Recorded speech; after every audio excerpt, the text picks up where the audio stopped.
been 2 weeks and we're back to see you. I am Ernestine Battles, and my co-host is Battles. Yes. We've been missing you guys. A lot happened between 2 weeks, and we have an exciting show today. We're going to be talking about what we told you all on the last show, that the Healing Academy and A Mother's Love is going to be doing a mother and daughter show come Sunday.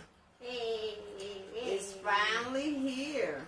And we're going to talk about some things that mothers and daughters, their relationships, the things they go through, some things that they like and may not like, and some things that we're going to hear from you about. If you have a daughter and you're a mother, we want to hear some of those things that you guys went through or loved or disliked about your mother or your daughters, and how you all bond that relationship together. So, again, I am Ernestine, and I'm going to let Natalie start off this conversation this week. Yes, so I'm excited to host the heart-to-heart panel discussion on womanhood, mother and daughter conversation. We have some amazing mother and daughters lined up. As some of you may or may not know, I am a co-founder of the Healing Academy and co-host of A Mother's Love. So Yes. It's bringing two really important things to me together. And having this conversation is really important because me and my mom have this heart-to-heart with you guys every other week. And so I know it's interesting having conversations with mothers and having conversations with daughters on what happened. You know, the good, the great, the not so great. So that's what we are going to talk about. And not only just the good, the great, the not so great, but what we learn from each other. And I know with me and my mom's dynamic, which is another reason why I'm really excited to host this discussion with her, is we don't always see eye to eye on things. But I learn from her, and then she learns from me as well. And I think that's the most important thing when raising any children, but especially having that heart-to-heart with mother and daughter, that we have to realize it doesn't matter if it's your daughter, it doesn't matter if it's your mother. We should listen to each other, and we should learn from each other as well. So I'm excited to have this conversation, and for you all to join us in this conversation. So you may have seen on A Mother's Love page, we've been sharing our wonderful panelists that will be coming on. We have also been sharing the event page. So go on over to the event page, click that link in the description to go over to Eventbrite, sign up, and get that Zoom link so you can be in the virtual room and ask questions yourself. I am looking forward to seeing all of you guys on the Zoom link. So please, please, please, please go over to Eventbrite to get that link, so I can see and even hear some of the questions you guys may want to ask on that event. I am a mother of 3 daughters. 3. And with that, I have 3 different experiences and differences in each one of them, because as we always say, every child is an individual. All of them are not the same. So as mothers, we learn how each one of them are, and how you can approach each one of them in order to get the results that you're looking for in these times, okay, with the parenting. Each child is different, so you learn how to teach. Just like a teacher, you learn how to teach, or you learn how to get things over in the way that child accepts or grasps those things. Now, since you went there and let us know that you have 3 daughters and how each of us is different, I want to start with you. And you guys come on in this room now. I I want you guys to drop comments down below, drop questions down below, drop your experience down below with your mother, fond memories of you are a mother, talking about your daughters. And then men, if you're in the room as well, this ain't excluding you. Go ahead and drop down your comments of the dynamics that you've seen with your mother and your sister, or your wife and your children, or your partner and your child, and all that great jazz as well. But back to you now, okay? I would love to hear your dynamic on let's start with the hardships, because we all know that there's hardships, okay? With mother-daughter dynamic. What was your toughest moment, or one of the toughest moments for each of your 3 daughters? Oh, I was going to say, because all of them was different. Everybody's different, right? So for each of us, because I'm one of them, what was a moment that you can remember where you like, oh, this girl here? Number 1 daughter. Your age rank, so Chanel, we're going number 1 daughter. My number 1 daughter, my hardest thing was to, I don't know, I had different things with Chanel. My hardest thing was to get her to keep her, I want to say keep her room clean or do her chores. But with her, she was different because I used to say, if I say the sky was blue with her, she said, no, it's awkward with a little red in it. Oh, that's where her son gets it from. That's exactly where her son gets it from. I told her that a couple of weeks ago. I said, he acts exactly like you. He acts exactly like her when she was coming up. So I had a couple of little poor things with her in that aspect. Okay. Number 2. You all know number 2 is all of our mamas. So she feels like, whatever she say, she could bop, bop, bop, bop, bop, bop. It was always her mouth would get her in trouble. She was. Chanel said, now wait a minute.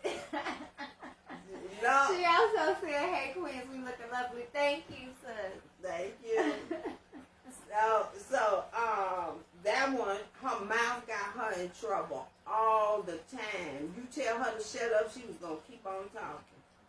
You say hush up or go up there and get your, she was going to keep on talking. So with her, it was the way that I had to get her in check about to keep on.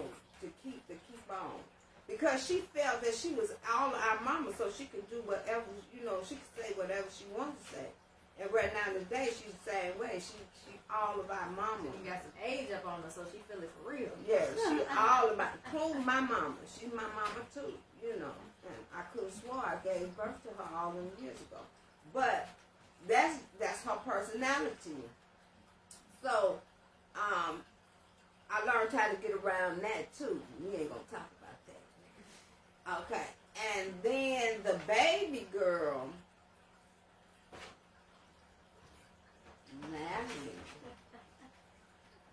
She was a little stubborn in her own way, because if you keep telling her to do something, the slower she gonna do it, and the more she gonna ignore you saying it, and it was a point in time when she got a teenage age and teenagers. I said, to me, she felt like she was just dissing me. She just dissed me. And I had to let her know, what's wrong with you? You my honey bee. You don't diss your mama. You don't love me no more. And it wasn't that she didn't love me no more. It wasn't that she was trying to diss me. It was just that awkward stage that she was going through. Because then she loved me. She loved me. She loved her mama. But each one of them was different in many, many, many ways. These are just the questions of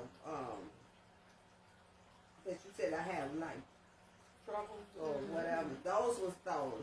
But the majority of the time with my 3 daughters, we didn't have a lot of problems. We had a lot of fun.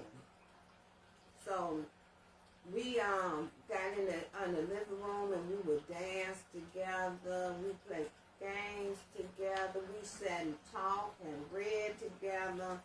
So the majority of our times were joyful times. Although we had those times when you wanted to snatch them up too, right? She had some put on her jumpsuit moments. Yeah, Okay. I had to. And by the way, all of them are bigger than me. And they've been bigger than me since they were about 9 or younger. She a little mama. And she's always been mistaken as our big sister, or sometimes not even our big sister, but just a sister or a sibling our whole life, especially back in the day. Woo. Right. I go into high schools and they thought I was one of the students. And I'll go into, we'll go into stores and stuff and they say mama, and people will stop us and say, did they call you mama? Yeah, I'm their mama. You know, because I looked at so much younger than them. I looked at younger than them. They looked at like they was my big sister. Because she bad. But I want you guys to go ahead and put in the comments if you are raising a daughter or you were a daughter at one point. Go ahead and drop in your comments. What was the conflict that you had with your mom? So we can kind of talk it out and get some perspective from the younger perspective and the older perspective of that scenario. I know a lot of moms have some issues when it comes to dating. And don't forget, mine 3. Put some comments in there. Well, mine 2, if you on this line. Talk about some things too. I know y'all got a whole lot of stuff to say. So talk about some stuff. Hey, my sister. Hey. You got them daughters too. Oh yeah, you got some daughters. Give us some comments. Drop it in the comments. So we are talking about on Saturday, May 2nd at 3 p.m. we are going to be hosting, me and my mother, Mother's Love will be hosting a heart-to-heart panel discussion between mothers and daughters on womanhood. So what were some things as mothers, as daughters that you went through with your mother or that you're going through with your daughters that you guys want to talk about? Some places where you maybe didn't see eye to eye or some amazing times that you guys shared together. But another thing that I really want to talk about is how are we, because this is a mother's love, preparing our daughters to be women in the world and to one day be mothers. What steps are we taking as the parents? And I don't have a daughter just yet, so, one day maybe. But what steps are we taking as mothers to instill certain things in our daughters to make sure that they are a wonderful, flourishing woman in the world, but then also that one day they can be an amazing mother if they so choose to be. As I was raising I have 4 children. I have 3 daughters and 1 son.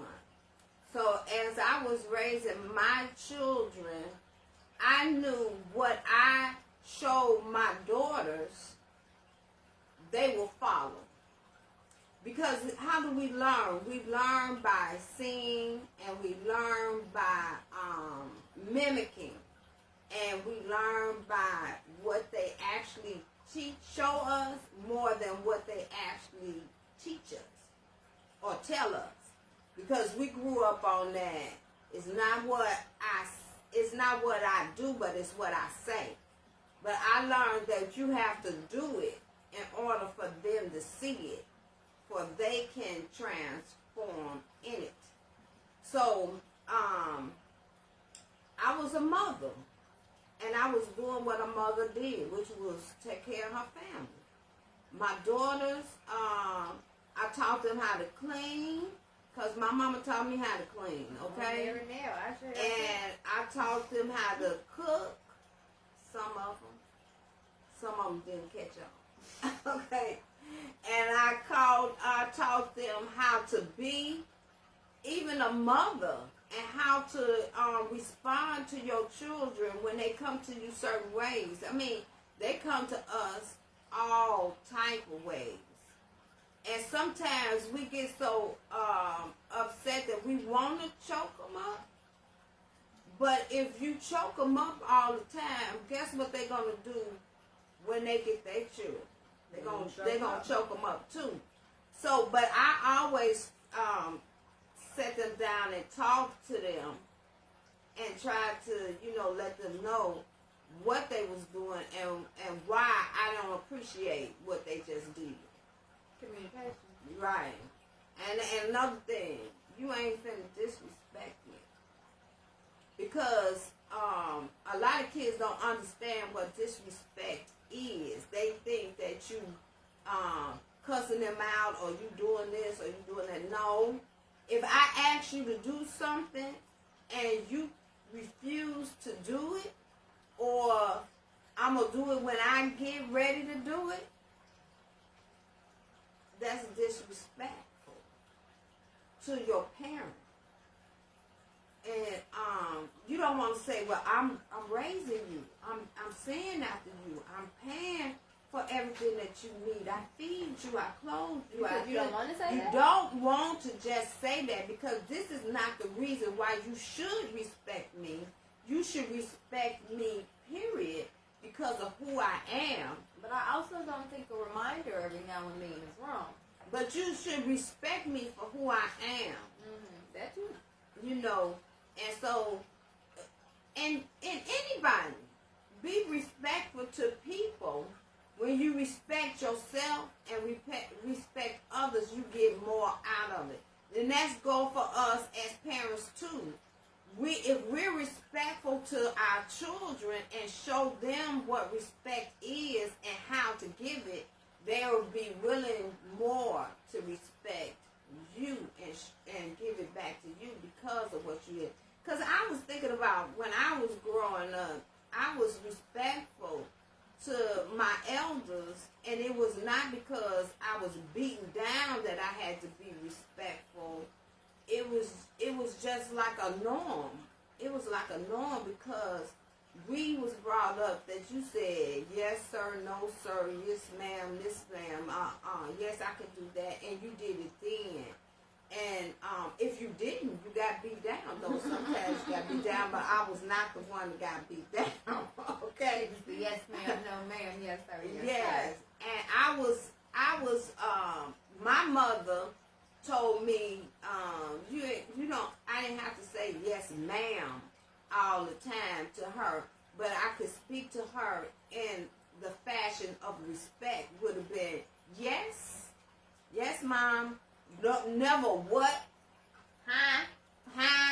No, none of that. And I do my children like that. Even though they say, yes ma'am to me, majority of the times, or they say yes, or yes mama, or yes mother, that's respectful. That's respectful. So, what? Oh, if I got a what? And baby, Mary Neal would have had you laid. I would have. You wouldn't be here right now. We wouldn't be here right now. And they wouldn't either, because if they gave me a what and a roll to the neck, I might have choked them up. Okay. So, but the way we talk to others, the way we teach them how to talk, we show them the things that they do. I didn't get up and tell my kids, you got to get up and clean up on Saturdays. We as a family got up and cleaned up, and we cut the music up loud, and we got our stuff, and we danced and cleaned all day. My oldest talk about that right now. I remember us cutting the music up and getting in there and cleaning up and stuff on Saturday, because Saturday was the cleanup day. We getting some comments, so I'm gonna let keep talking. I'm gonna read. She gonna read, cause I started to say honeybee.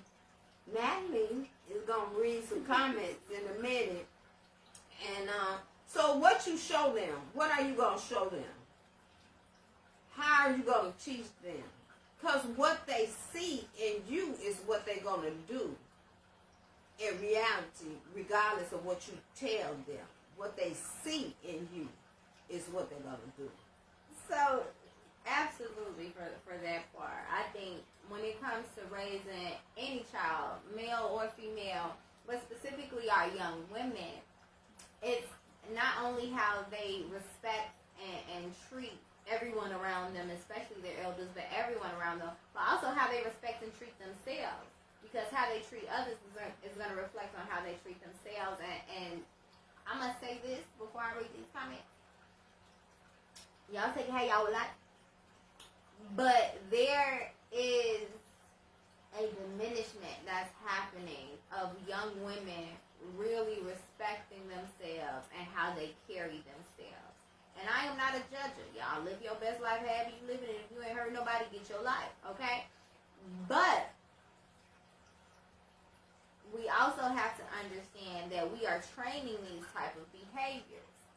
Now, there's a huge thing, controversy back and forth with Megan Thee Stallion and Cardi B and them twerking and being half naked on stage at the award shows and the music and all of this other stuff. I totally agree and understand that is adult music. If you don't want your kids to see that or hear that, don't let your kids see or hear that. You the parent. You determine or dictate that. But we also have to understand that they gonna see and hear stuff we ain't necessarily there or to prove with. Okay? And then what we allow is what we allow. A lot of times we're allowing our young girls to see this stuff very early on, which is shaping their response and what they see a woman as being, because this is a woman that's getting awards and accolades, and she out here twerking and she half naked and she talking about this, that, and the third with all these guys or whatever. That's molding their mind to say, oh, that's what a woman is. So I feel like as a mother, and no shade to Cardi B or Megan, I turn up to the both of them, okay? But I'm grown. And I already have my perception and my mindset on what a woman is and the type of woman I want to be. So I think as a mother, mothering a daughter, it's very important that we show them the woman that we are, the woman that we think is important in the woman. And not saying that our children are going to be exactly like us, because like my mother has already said, we come here who we are, we have our own personalities, but our foundations, our morals, how we carry ourselves, those things, honestly, we get from our mothers. And not saying you have to be super strict, collar all the way up here and pants down to your ankles to be an upstanding, amazing woman. I'm not saying that either. But there's a balance, and I think at an early age we have to set a tone for what kind of woman you want to be, the kind of woman you want to show your daughter to be, and all of those things, because like my mother said, we do what we see. Mm-hmm. So that's just a big part of it. And then once they get out into the world and they see all this other stuff, they can decide if they want to do a little extra or, add whatever. But they have their foundation of what a woman is and how they should carry themselves and those type of things. But all right, I'm going to go in here in these comments. But you can go ahead. While she reading some comments, I had a conversation, I think last week, about to my daughter, Carlisa, about the music that kids be listening to and stuff. And I said, y'all didn't listen to that kind of music.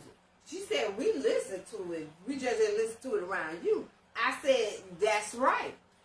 You didn't listen to it around me.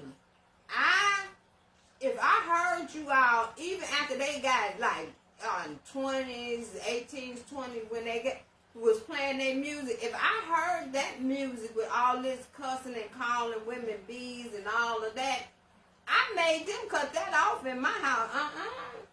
You got to cut that off. And then when my grandkids was little, if y'all gonna listen to the music, y'all listen to it again, but you gonna cut that off around my grandkids, at least around when I'm there, So it's again, like she said, what you show them or what you allow them to see. And you weren't gonna be watching no TV with all no cussing and carrying on in it either when I raised them. And then I think it's another component with the age of social media. And then again, they have access to stuff that we may not have had access to. I know cell phones wasn't big until I was in 7th, 8th grade. I didn't get one until probably about 7th, 8th grade. And I'm gonna read the comment. And then all of those different things. Because your teaching the wrote a whole lot. She ain't mad mostly, but I got. I'm gonna read them in a second. But I think how we present ourselves to the world. And I know, a lot of people don't care what people say, and I don't. I'm one of the people. I'm gonna live my life. I really don't care, because you ain't paying no bills or gonna change me at all. So those type of things, but also representation matters as far as getting a job and how people see you. Representation matters as far as how people come to you. And I'm not saying that's right or wrong, but it's a thing. If you behave a certain way, people gonna think it's okay to treat you a certain way. That's you know what I'm saying? Those kind of things. So when we are training our daughters now, we have to add and think about an extra component of that social media representation as well as in-person representation, and that foundation again of who you want to be. How do you want people to treat you? How do you want people to see you? Right.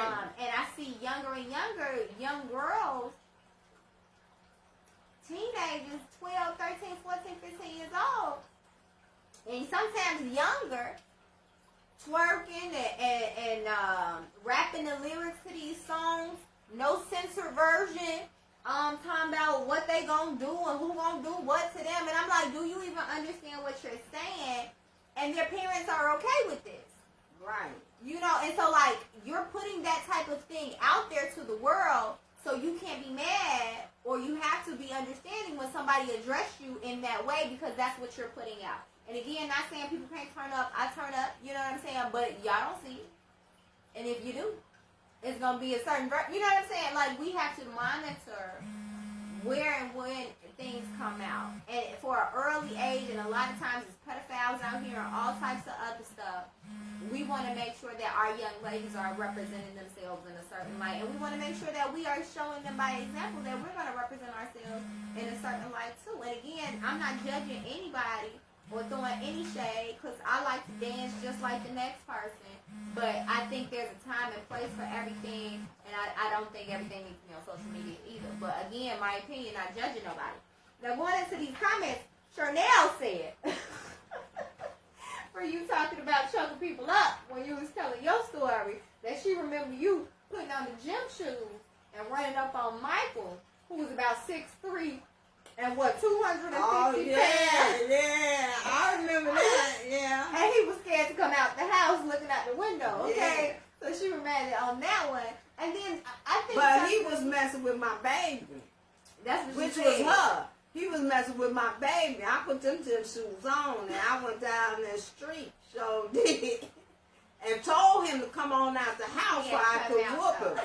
But, that was a slip, y'all. I mean, that was me then. That ain't me now. No, but that was... But I might do that. That was rightfully so. He was cutting up out here in the street. Yeah. But and also, one thing that I love about my mother is that she always shows a balance of love and strength.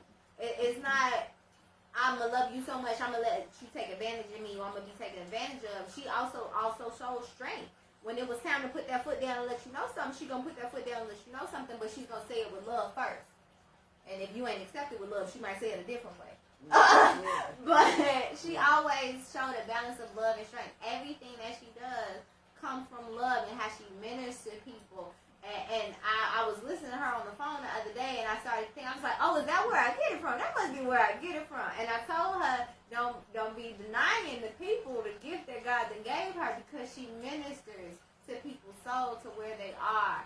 And that's a beautiful thing. And I see that within myself. And I got it from her. And she ain't never talked to me like, hey, we're going to minister to these people and we're going to give them life and love. She just did it. And thus that became a part of me, because by example, right? Mm-hmm. So that part, so that goes to the gym shoes, because I'm going to lead with love. But if I got to put my gym shoes on. I will put my gym shoes on. Or pull them shoes off. One or another. Right, but I got to put my gym shoes on. No, that will be a thing, okay? Yeah. Lead with love, but if you got to put on the gym shoes, do your thing. Do your thing. We're going to be honest. And then Miss Haywood, hey, said she had to learn that her first and her third child is basically the same person. They're the same. And then her second and her last are the same. And she had one, going back to what you were saying earlier, all these kids different. And she said, you tell her the other ones did something, she'll believe you. if you tell her the other ones did something, she gonna be like, no, not them. You gonna have to show me some proof. Right. I'm like that too, because we know our children. We know our children. I'm like that too. You know, we raised our kids together. We raised them together, and we knew which one would do it, and we knew which one wouldn't. Okay. She also commented that the head would still be spinning. I'm pretty sure she's talking about Marinelle. And if you said a what to Marinelle, Right. I'm pretty sure that's what that was for. And she said Sundays was for church. Simple. We went. That's right. We went to church. That's right. And she said we were blessed with our mother. Yes, we were. Absolutely. Because, yes, all mothers and people in period are not created equal. And that kind of goes into what we were saying on the last episode. We have to cherish people while we have them. Yes. Because life is short and we never know what. We never know. So we have to make sure that we're spending time with the people we love. We're pouring into the people we love. And we show them that we love them and we care. While we have them. Oh, it is so important. While we have each other, we got to show each other love. We have to. And so, show your children love. Be disciplined. Don't let them do everything that they want to do. Don't give them everything that they want. They have to earn. Let them know that they have to earn what they get and how they get it. Can we stop there for a second? I understand we want our children to have more than we have. And I understand that we want to give them the best, and when we have the ability to do so, that's what we want to do. But we also create, and we are creating, because I'm seeing it in the world, a generation of these microwave babies. And what I mean by microwave babies, if you've never heard the term, is that they want everything right away, right now. They don't want to have to wait for it. They don't want to have to work for it. It's because things are being handed to them. So when they get out into the world, because that's not how the world works, they're going to get punched in the throat because they're not going to be able to adapt. They're not going to be patient. They're not going to have the skill sets that they need because everything was handed to them. And they're basically going to be spoiled. And we don't want to spoil our children. Even if we have the ability, if you filthy rich and you can give your kids whatever they want, we don't want to do that. We also want to make sure they learn how to work for theirs because they're going to have to work in life. Even if it's something as simple as I'll meet you halfway. If you get this amount of money from a job or something like that, I'll meet you halfway and I'll pay the rest on what you want because you're showing initiative. And those type of things will that's a part of teaching and parenting. That'll lead them for the rest of their life and they'll never lose that. Again, they may favor and waver and all that other stuff, but that will be their foundation. So we can't spoil these kids because we put them at a huge disadvantage. We had a whole show talking about we can disable our children by over-parenting and under-parenting and a whole lot of other things. We have to teach them that they have to work. Whether they work for the people or whether they work for themselves. Own your own business, you got to work. Mm-hmm. Work for somebody else, you got to work. Mm-hmm. Things are not handed to you on a platter. To live, you have to work. Right. Even, not even saying just a job. To have a house, an apartment, or wherever you at, you got to wash this, you got to sweep the floor, you got to get the mail, if you got bills to pay, you got to sign up for auto pay or whatever you need to do. You got to make sure you remind yourself to pay them bills every month. Like, there's a system to life, and you have to move in that system. And if we're not teaching our kids and preparing them for that, again, we put them at a disservice where they think everything is going to be handed to them, and it is not. Let me say this while it's on my mind, too. We have children that live under our roofs that work. Grown children. Even if they're teenagers, you need to tell them they need to pay a bill or they need to give some money on something.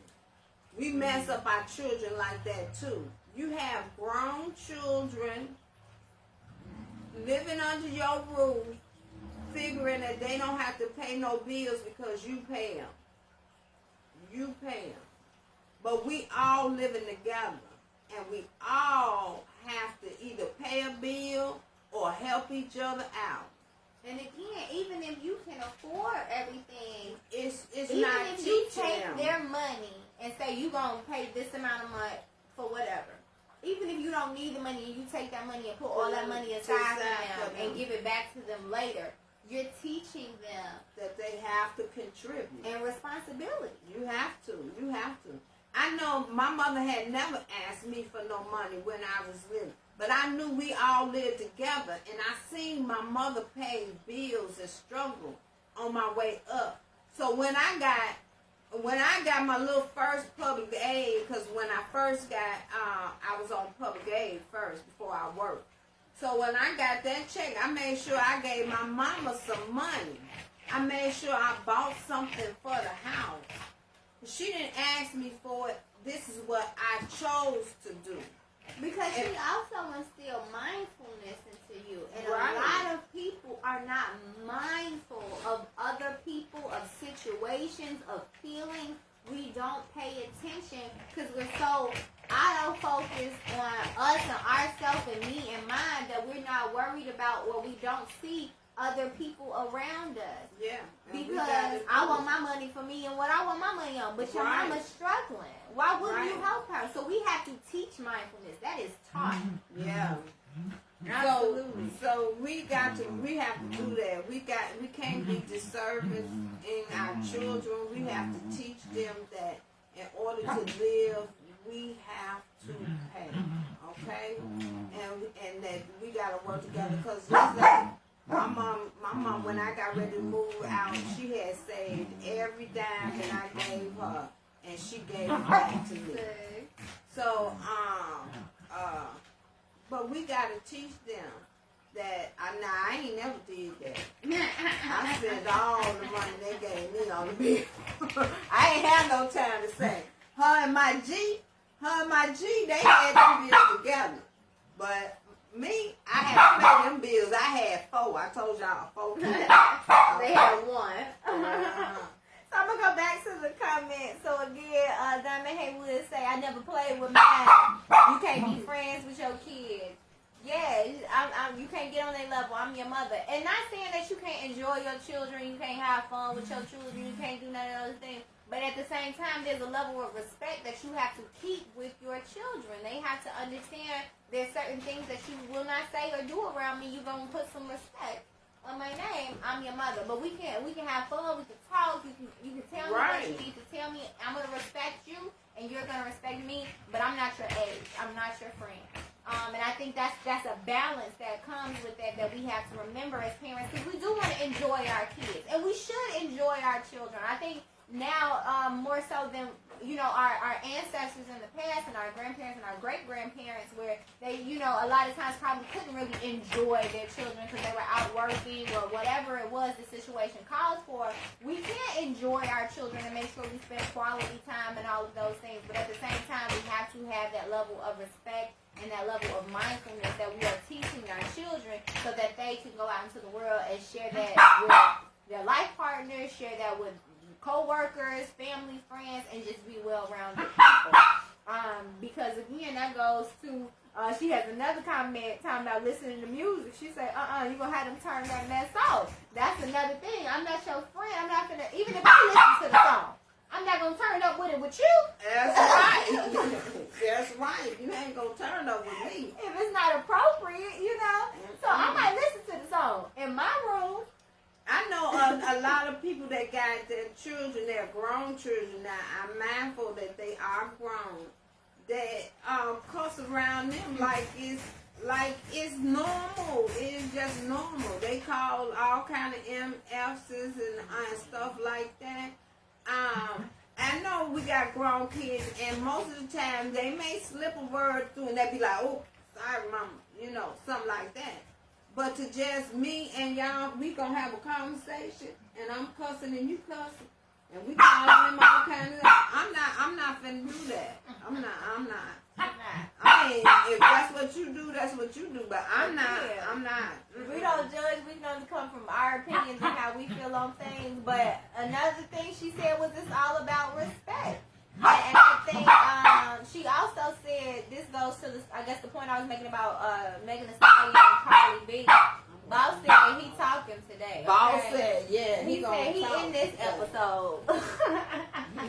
He said, I'm in this episode. But about being half naked And how it goes back to morals, and we have to set that standard from with our morals with our children at babies, at toddlers. And I agree 100%. And that goes to the point my mother was just making about cursing. If I'm grown, and I'm the youngest. My older siblings are grown. If I'm grown, and we do not sit around and curse in front of my mother, nor do we expect her to be okay with that. If a curse word do slip out, or, I might be on the phone and she in earshot in a cuss word and I realize she there, I'm going to change the statement and put a flubber-dub in there or something. You know what I'm saying?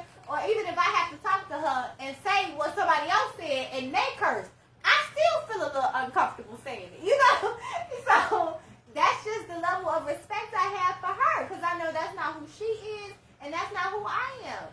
So not saying that I ain't never cursed in my life, or not saying that she ain't never cursed in her life, but we're not going to do it in front of each other or to each other.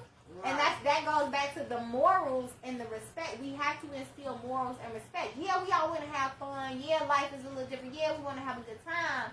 But there's a difference, because what we pour into our children now becomes their reality later. Yes. So if you're letting them cuss now, then they're going to be cussing you out, people out, boo, boo, boo, later.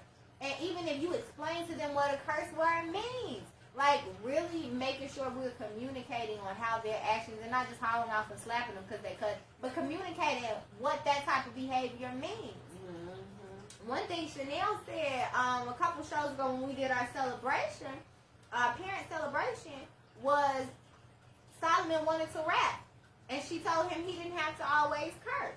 And the same thing with myself. I don't know if y'all know, but I rap a little bit. Used to back in my day. You know what I'm saying? But I came through the Teen Talk Radio Theater program. I've been on the radio and all types of stuff. And we did not say a curse word. We did not curse in any of our music or productions that we put on, because we have a bigger vocabulary than that. Yeah, curse word might add some spice to something, but if that's all you got, then what you got? Right. And what are you saying? And right. What, as you as the consumer, is taking in? Because I remember it was a song out, and the guy in the song was saying, "B, I'm gonna make you something 'cause you a B," and all I heard was B, B, B, B, B. And I seen the girls out there. Oh yeah, they was dancing off of it. I said, "Do you know he calling y'all a B?" Come on. Do you know what that is? He calling you a female pregnant dog. Do you know what that is? But that's when that word became popular, when everybody was calling each other the B word. Those are fighting words to me. You're not going to call me that. I'm not going to call you that, and you're not going to call me that. But see, that goes back to what I was saying before. How we carry ourselves is how people feel like they can address us. Right. And I had that situation once before. This guy, because all of them call each other B's, he thought he could call me one. I said, hold up. Pardon you, sir. Excuse me. What you just said to me? What you called me? I said, oh no, you would never call me that. I said, you made this mistake. I'm gonna let you make this mistake this time, but you will never call me that. I'm not that type of person. And he apologized, and he was like, oh, I'm so sorry. I never would, and he never did after then. And us as women, and teaching young ladies to grow up to be women, strong women, we have to also let them stand up for themselves. Don't take everything that somebody gives you. That's so important. You need to know who you are. Who you are as a woman, that you will not accept everything that a man or a woman will give you. Anybody will give you. One thing that my mom always told us as young ladies, that she mentioned was three of us. She said, don't ever play fight with a boy. Yeah. Because they just trying to see how far you going to let them go. And I've never forgotten that. And nobody has ever put their hands on me. And I won't tolerate somebody putting their hands on me. Another thing, though, is that piece you just said. You have to be able to stand up for yourself. You have to know within you, again, who you are. We have to teach our girls who they are and not let the world tell them who they are or who they should be or what they should wear or what they shouldn't wear. Well, if you want to wear a miniskirt, if that's who you are, be comfortable in that and know that that's okay. If you want to wear a turtleneck, be comfortable in that and know that you're okay, but know who you are and stand in that. And know that nobody else can make you do anything that you don't want to do. And you don't have to be in bad relationships just because you don't want to be alone. No. We have to instill a sense of respect, again, for self, of knowing who we are and what we allow and what we deserve. There's too many young ladies out here that do not know what they deserve. Right. They don't know their worth. They're in domestic violence situations as teenagers, as babies, and they dying. They getting up out of here. People are taking them out of here because they didn't know they deserved more. Right. And as parents, at the end of the day, not all, because we can teach our kids as much as we can, and they still got to get out there in the world and do what they're going to do. But if we didn't pour that self-worth and that love and self-respect into them, we have to take that L. Yeah.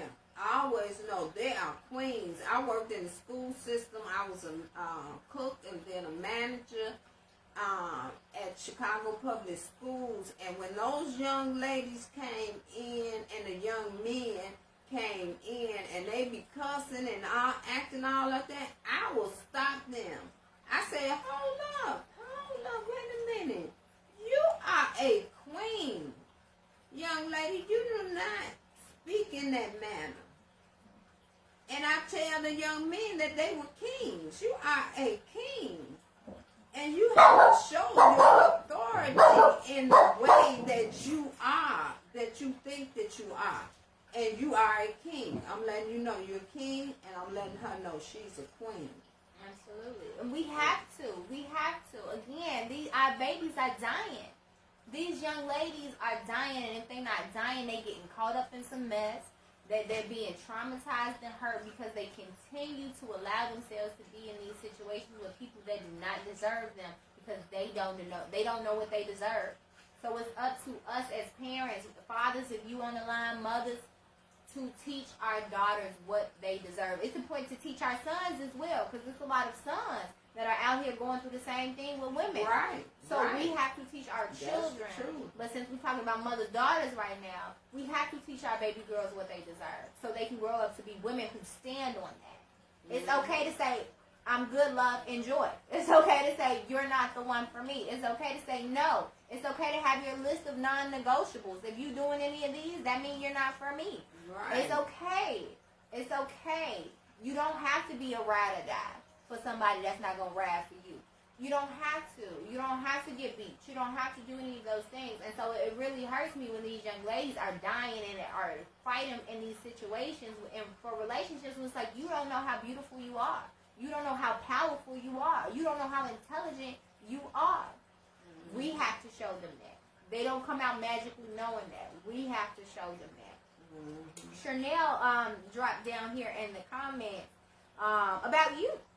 She said how you handled the situation with her getting pregnant at 17. She said other than the first thing you said to her, other than asking her if she used a condom or you thought she was using a condom, was that she was finishing school. And she said, of course, and she really appreciates how you supported her.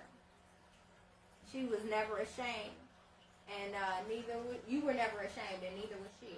No, when she came to me and told me she was pregnant, I was like, okay. You're not the first one, and you won't be the last one to get pregnant at 17. I said, but what you will do is you will finish school. You will do your work. And you're going to go all the way through. You're not going to sit up here and say, I'm sick and I can't go to school. No, you will do that. And she did. She graduated on time at Whitney Young with me and the baby and all of us at the celebration. So, and that's another thing that I want to say. Sometimes we get in those situations. I mean, we had babies at a young age. There's a lot of people who had babies at a young age. Don't let having a child stop you from working or continually doing the goals and the work that you already started. Just because you're pregnant don't mean you got to stop going to school. Just because you had a baby don't mean that you can't finish the work that you need to do to start your career. Just because you having a baby doesn't mean that you can't continue to finish the goal of starting your own business. You are amazing. And I think that was one big thing earlier on, like later, previously in history, where it was a thing, where they was like, oh, you had a baby, you damaged goods, you can't do nothing else, send off to somebody's camp or something. Like, no, we have to, especially today, we have to let our daughters know, because things happen, life happens, that you can do anything you put your mind to. We have to support them, educate them, guide them in any way that we can. We gotta love them. We gotta love them. At that particular time that they done got pregnant, most of the times they're gonna be feeling down. I done messed up. I done got pregnant. I didn't finish school. And the first thing we get on them, we really do get on them. And we say, what you got there, do that for? And yeah, some people beat their kids. What you done got? That is not what they need. We all know that you done did something. You done did something that you didn't expect to do. You done did something and got pregnant.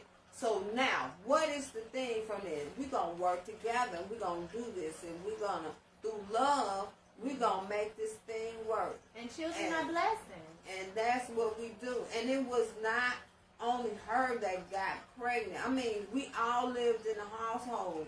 And we all took a part of helping her all the way until she had this baby. And until she finished school. And after. Because we still taking care of right now today. But what I'm saying is, as a family, you got a loving family, you got a loving mother, you got a loving sisters, brothers, fathers. You got them, cousins, aunties, somebody that's willing to help you continue to do what you need to do to make life better for you and them. Step in. And that takes a mindful part too. It's that mindfulness. It's not just about me, because a lot of parents are upset because they go, "Oh, how am I gonna look?" Right. So if they in the church, how am I gonna look to the church folks? You know what I'm saying? How am I gonna look to the community when these type of things happen?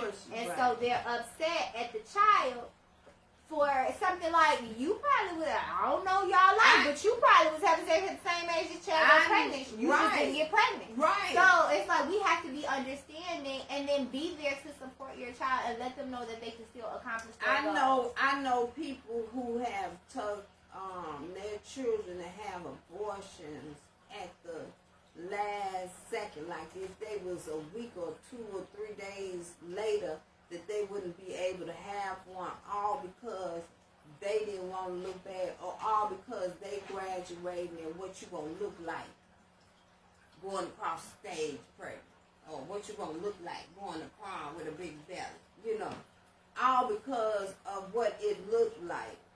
Come on now, we gotta stop. We gotta stop.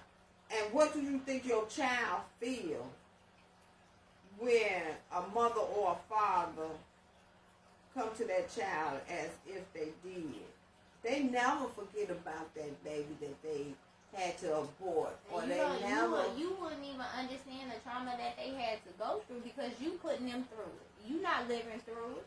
So you will never even know. And like you said, that is trauma that will follow them for the rest of their life, especially if they didn't want it. My mama said, you grown enough to lay down and get one. You grown enough to keep it. Mm-hmm. That's teaching responsibility. That was her response. That was her response. You grown enough to lay down and get it. You grown enough to keep it. And you teaching responsibility when you're like, okay, this is what you did. This is what we gonna do. I was in my 20s. I was out of school, and everything when I had my first child. But not everybody is out in their 20s. Some people are 16, 17 years old, some younger. So what are you going to do? Okay, we got this situation now. What are we going to do about it? And what can we do about it? And let them know that they're not alone, that we are in this together. Because again, children are blessings. No matter how or when they get here, that's when they were supposed to get here. Yeah. Everything happens in divine order. And that you never know who that child was going to be. Mary, the Virgin Mary, carried Jesus. And before she was getting married, she was on her way to getting married. Now you think people was looking at her? Right, and she was pregnant, and she had Jesus. At that time, what if her parents would have told her, "Come on, I'm taking you down here to the cave down here, cause sister somebody know how to get rid of that baby." Come on now, we ain't gonna have Jesus. But see, that's the thing. We have to teach responsibility and accountability, and we also have to support each other through that. We have to give each other grace. And for women, it always comes down to that aspect, and that's another part of raising a daughter. If you ask a man, first off, but women too, it's like, oh my God, she can get pregnant, all her and boys, but we don't do that with boys. No, and they made that baby. We don't do that with sons. It took two people. The girl get kicked out of things. She can't do it. She can't go to choir rehearsal. She can't get up there and recite her poems as my daughter did, and or go get a scholarship through the church or something. And she can't do stuff like that because her sin shows. It's her sin. It shows. But what about that boy? He said he was still in the choir. And everywhere else. He's still doing his stuff. His sin don't show because he don't carry it. So why should hers be a hindrance to her? You know. So and also, if we going to talk about the church aspect of it, don't it supposed to be he without sin? Cast the first stone. Yeah. Because everybody just sin, so should nobody be judging nobody's sin. Okay? Right. It's a difference between what God is saying than what our religion is saying. Absolutely. I mean, religion is one thing, but God is another. Mm-hmm. I am a baptized believer of Christ. I have a relationship with God. I don't have a relationship with religion. Come on, you better speak. All So, right. Well, hold on real quick. You know. Ms. Haywood said, well, sis, we did a great job raising our children. All of them are successful, and that alone is a blessing. We are proud moms. Yes, it is. Mm-hmm. We did, because we got all these beautiful girls over there. You got with all these beautiful babies. I mean, they didn't marry, grew up, had children, run their businesses, teachers, nurses. I mean, everything. They just into everything. And Chanel said, speak, Sister Battles. We got that. I mean, me and Diamond, me and Diamond Haywood, we was together raising them girls and that one boy. Look, and that one boy. And we did a lot of things together. And when we had to go through stuff, we cried together, we followed each other, we hunt together, we was there at graduations, we was there when they cried. We was there when we had to discipline and didn't want to discipline.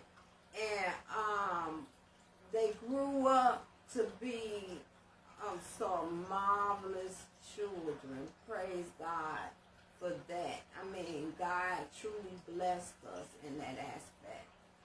And I thank him for that. I thank him.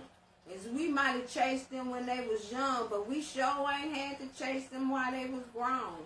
We knew where they was at and what they doing. What she say?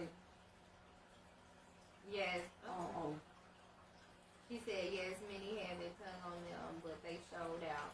Mm-hmm. Yeah. Some of them got some mouth. You absolutely right. Yeah, they got some mouth. They got some It ain't mouth. me. I'm the good one, y'all. I'm the good one. It ain't me. Look, my sister right here, Diamond. You thought I put on some gym shoes. She wasn't going to put on no gym shoes. She was going to get you right where you was at. But she ain't had time to change. And you better not, and she wasn't going to let you know she finna get you because you talk too much. She finna got you. Ain't that right, sis? She said that's right. Look, if my kids got mad with somebody, they know I'm calling my auntie. What? Sherry? I be like, don't you call her, because she coming. Wait, she said that earlier, too. She said, I'm glad ain't nobody put their hands on you, because I'm coming. Yes. And she would be there, and her twin sister. We cannot leave her out. Her twin sister and us and all of us, my kids, her twin sister, and her kids. We were piled up in the coke boat, and everywhere we wanted to go, we was there. You had a coke boat back then, too? We had the coke boat. Okay. No, that wasn't no coke boat. What was the name of that car? Celebrity. It was the Celebrity. She said in that order. Right. It was a Celebrity. And all of us, my kids, her, me, we would jump up in that Celebrity because it was kind of bigger back then than they make these cars now. We'd jump in that Celebrity and we would go to church. We didn't care if it was on the south side, the west side, the north side. We were going to get in there. And when we had to go places to take the kids, we all got in that car. And we all got there and we got back safely. Praise God. God had his protection all over us. So, and when we got a van, we didn't know what to do. When we got that van, we was really on the road then. Yeah, but we grew together. We raised our children together, and God blessed each and every one of them to be successful. So praise his holy name. Yeah. So just to kind of recap, first off, Sunday, May 2nd, this Sunday at 3 o'clock, go to our page, go to the event page for the mother and daughter heart-to-heart panel discussion. We will be hosting, and we will be having more conversations like these and asking questions of our amazing panelists. We have 3 mother-daughter sets that will be on our panel where we will be having heart-to-hearts and having those real conversations on what mothering looks like, what being a daughter looks like, what are we bumping heads on, and how can we make our communication better and our relationships better, and all of those different amazing things. So 3 o'clock on Sunday, May 2nd, this Sunday. Go over to the event page, register on Eventbrite to be a part of this conversation because you do not want to miss us hosting. Yes. This is our first, other than our show, this is our first event that we are hosting. Yeah. So we're excited about it, and we get to do it together as our mother and daughter duo team. So we're excited to talk to the mother and daughters on the panel. Go register, be there on Sunday, share to all the mothers and daughters you know. It's going to be a great conversation, and you'll have an opportunity to answer questions and give responses at the end as well. But to kind of sum up this show, what are the key things you think mothers have to remember to producing an amazing crop, because we all planting seeds and letting that crop grow, of an amazing young woman, of a daughter? We have to remember to first do everything with love. Realize if you have more than one that they're all different.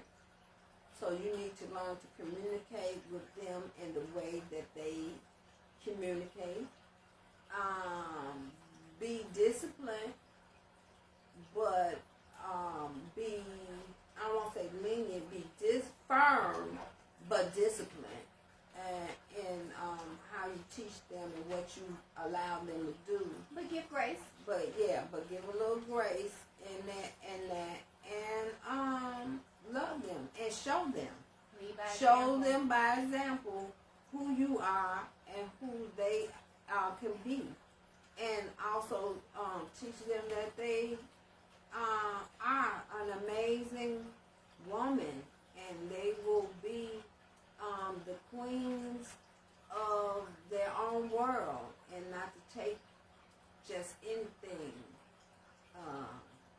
Stand up for themselves. Absolutely.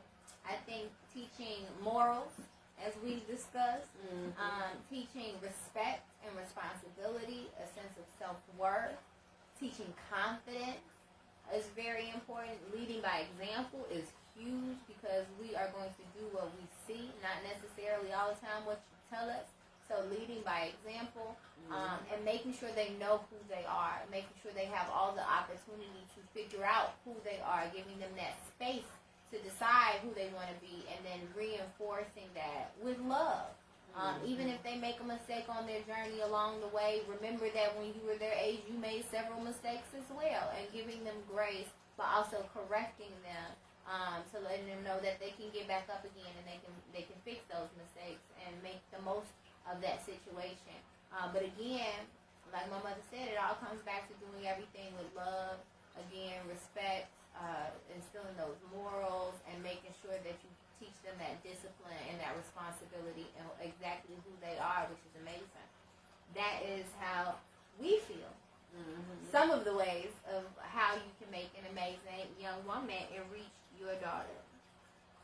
And then we also have introduced them to Jesus. Was from Miss Haywood as well. Absolutely. A sense of love and respect and responsibility, and then also a sense of morality, also a sense of spirituality is very important to keep them grounded. So that's it. That's our show. That's our show for today. Y'all make sure y'all go over to the event page. Register for the event. Hey. Make sure y'all register for the event on Sunday too. Sunday. May 2nd at 3 p.m. Register for the event page. Go to the event page to register on Eventbrite. It will be a Zoom event. Be in the space. Me and my mother will be hosting. Some amazing mother and daughter teams. They're entrepreneurs, the mothers and the young ladies. It's going to be a great conversation, and you really don't want to miss it. So, mother to daughter, heart to heart, panel discussion, Sunday, 3 p.m. Go to the page, register, share. And we'll see y'all on Sunday. See you guys. And remember, love is rooted in happiness. Don't y'all forget that. And share it around. See y'all. Thanks everybody for coming out. I love you guys. Love your questions. And if you have any comments, if you have anything that you think we should talk about on the show. If you want to come on the show. If you want to come on the show, write it in the comments. Or send us an inbox message. Yeah. Or send us a message. And we'll get you ready for the next 2 weeks. So we'll see you in 2 weeks. We'll see y'all on Sunday. Oh, yeah. That's right. Sunday. Don't miss Sunday. I'll talk to y'all later. Love you guys. Love is rooted in happiness.